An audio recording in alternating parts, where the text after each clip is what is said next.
ఉగాది అంటే నూతన సంవత్సరారంభం. దీన్నే మనం సంవత్సరాది అంటాం. తెలుగు ఉగాది చైత్రమాసపు మొట్టమొదటి తిథితో ప్రారంభం అవుతుంది. చైత్రమాసం నుంచి చిట్ట చివర ఉండే ఫాల్గుణ మాసం వరకు ఉండే 12 నెలల కాలాన్ని తెలుగు సంవత్సరంగా పరిగణిస్తారు. అభ్యంగన స్నానం చేసి పచ్చడి తిన్న తర్వాత ఉగాది నాడు ఆచరించే 3వ కార్యక్రమం పంచాంగ శ్రవణం. అంటే పంచాంగం అంటే 5 అంగములతో కూడుకున్నది. తిథి, వారం, నక్షత్రం, యోగం, కరణం. ఇవి మనకు దీర్ఘాయుద్ధాయాన్ని ఇవ్వడానికి, ఎటువంటి అకాల మృత్యువు దాపురించకుండా ఉండటానికి ఈ 5ంటిని ప్రతిరోజు ప్రతివారు చూడాలని ఉవాచ. అందువల్లనే ఉగాది నాడు ఈ 5ంటి సమన్వయమైన పంచాంగాన్ని వింటారు. అది విని గోచార ఫలితాలు తెలుసుకుంటారు. సంవత్సర ఫలితాలన్నింటినీ వింటారు. కొత్త కుండలో పచ్చడి చేసుకోవటం, మట్టి పాత్రలతోనే పచ్చడి పోయటం, ఆకు దోనెల్లో వేసుకొని పచ్చడి తినటం ఉగాది సాంప్రదాయం. తెలంగాణ వేడి ప్రాంతం కాబట్టి మట్టి కుండను వాడతాం. కొత్త కుండను తీసుకొని కడిగి నచ్చినట్టు నామాలు కుంకుమ పెట్టి కుండ చుట్టూ అంటే మూతి చుట్టూ వేపాకులు కడతారు. ముందుగా కుండలో బెల్లం, ఉప్పు, వాము, మామిడి ముక్కలు, వేప పువ్వు, చింతపండు రసం, నీళ్లు పోసి పల్చగా చేస్తారు. చేతి వృత్తుల వారు ప్రత్యేకించి 3 రోజుల పండుగ చేసుకుంటారు. మొదటి రోజు పనిముట్లను పెట్టి పూజ చేసుకుంటారు.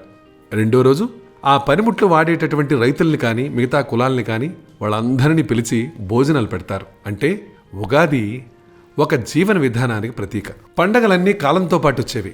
కాలానుగుణంగా వచ్చే పండుగలను దృష్టిలో పెట్టుకుని వాటికి అనుగుణంగా నియమాలను రూపొందించారు. అలా ప్రతి నియమంలోనూ ఆ కాలానికి సరిపడే ఆరోగ్య సూత్రాలను అందించారు మన పూర్వీకులు. భారతీయ పండుగలన్నీ ఆరోగ్య సూత్రాల ప్రాతిపదికగానే ఉంటాయి. ఉగాది రోజున మనం చేసే కార్యక్రమాలన్నింటిలోనూ ఆయుర్వేదాన్ని అనుసరించిన ఆరోగ్య నియమాలున్నాయి. వీటి ద్వారా మనసు, బుద్ధి, ఇంద్రియాలకు ఆనందాన్ని, ఆహ్లాదాన్ని పంచటమే ఈ పర్వదిన ఉద్దేశ్యం. ఋతు సంధిష్యు వ్యాధిర్జాయతే అని ఆయుర్వేద గ్రంథాలు చెప్తున్నాయి. ముఖ్యంగా వసంత, శరత్ ఋతువులు యమద్రష్టులని దేవీ భాగవతం వంటి పురాణాలు చెప్తున్నాయి. అందుకే శారీరక, మానసిక ఆరోగ్యాల కోసం ఆహార, విహార నియమాలు ఏర్పాటు చేశారు. శిశిరం వెళ్ళి వసంతం వచ్చే సమయంలో ప్రకృతిలో చాలా మార్పులొస్తాయి. వాటికి అనుగుణంగా ఉగాది రోజున వసంత నవరాత్రి ఉత్సవాలు అందుకే జరుపుకుంటారు. 6 రుచులు అంటే 6 ఋతువులతో పాటు 3 గుణాలు కలిపి నవరాత్రులు అంటారు. కాల విభజనలో రోజు, పక్షం, వారం, సంవత్సరం, ఆయనం, పగలు, రాత్రి, గంట, అరగంట, నిమిషం, యామం ఇలా ఎన్నో విభాగాలు వచ్చాయి. వీటన్నిటిలో సంవత్సరం ఒక ప్రధానమైనటువంటి ప్రమాణం. 365 రోజులు, 12 మాసాలు ఒక సంవత్సరం. చైత్రమాసం శుక్లపక్షం మొట్టమొదటి తిథి అయిన పాడ్యమి నాడు కొత్త సంవత్సరం ప్రారంభమవుతుంది. మనం చాంద్రమానాన్ని అనుసరిస్తాం. దాని కింద మొత్తం 60 సంవత్సరాలు. ఇవే మళ్ళీ మళ్ళీ వృత్తంగా తిరుగుతుంటాయి.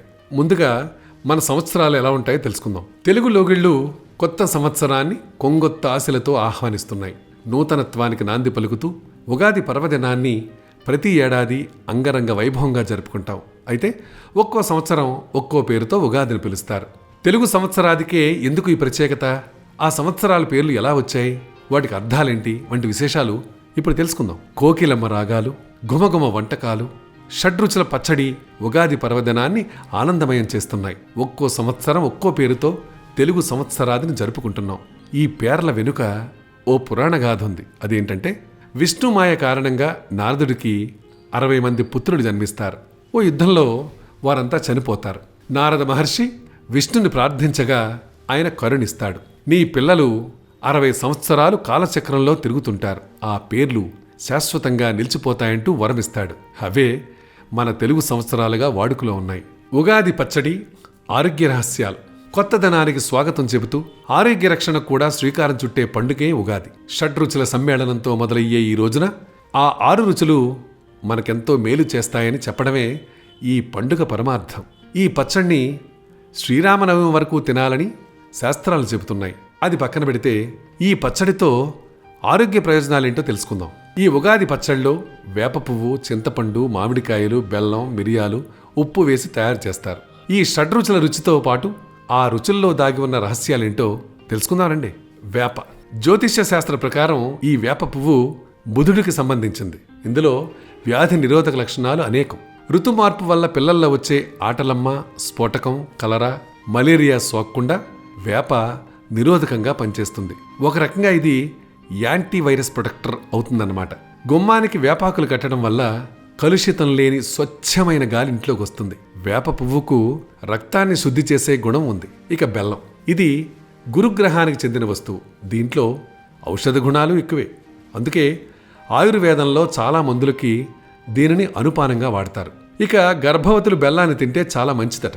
చిటికెడి బెల్లం రక్త ప్రసరణ బాగా జరిగేలా చూస్తుంది. బెల్లంలో ఇనుము మొదలైన మూలకాలుంటాయి. అది అజీర్తి, పొడిదొగ్గు లాంటి రోగాలు రాకుండా చేస్తుంది. అంతేకాదండోయ్, గురుడు కలిసిమెలిసి ఉండే గుణాల్ని మన మనసులో పెంపొందిస్తాడు. అందుకే అది బెల్లం ద్వారానే జరుగుతుందన్నమాట. మామిడికాయ, మామిడి ముక్కల్లో తీపి పులుపులతో పాటు వగరు గుణం ఉంటుంది. ఈ గుణం శుక్రుడికి ప్రతీక. ఈయన సౌందర్యాధిపతి. చర్మం ఆరోగ్యంగా ముడతలు పడకుండా ఉండేందుకు ఇది బాగా పనికొస్తుంది. విపరీతమైన చలి తర్వాత వేడితో పెదవులు పగులుతుంటాయి. మామిడిలోని వగరు దాన్ని నివారిస్తుంది. ఇక ఇందులో ఉండే విటమిన్ సి వ్యాధి నిరోధక శక్తి పెంచేలా చేస్తుంది. అంతేకాదు చర్మ వ్యాధులు రాకుండా కూడా చూస్తుంది. చింతపండు, ఇది కూడా శుక్రునికి సంకేతమే. మామిడి ముక్కలు, చింతపండు పులుపు కలిసి మనకు మరింత ఆలోచనా శక్తిని పెంచి సన్మార్గంలో నడిపిస్తుంది. ఫలితం టెన్షన్, హడావిడి లేని జీవితాన్ని గడపగలరు. ఈ పులుపు వేసవిలో ఆరోగ్యానికి ఎంతో మేలు చేస్తుంది. చింతపండు మనలో ఉన్న చింతను దూరం చేస్తుందట. మానసిక సాంచల్యాన్ని కలగకుండా చూసే బాధ్యత చింతపండుదే. మిరియాలు, ఇది కారం గుణం కలిగి ఉంటుంది. ఇవి చాలా ప్రీతికరమైనవి.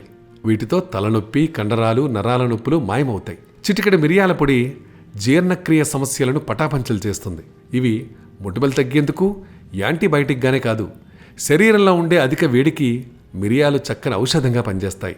అంతేకాదండి, మన ఆలోచన శక్తిని కూడా పెంపొందిస్తాయి. ఇక ఉప్పు, ఈ లవణం రవి చంద్రుల లక్షణాలను కలిగి ఉంటుంది. రవి ఆరోగ్యానికి, చంద్రుడి మనశ్శాంతికి కారణం అవుతాయి.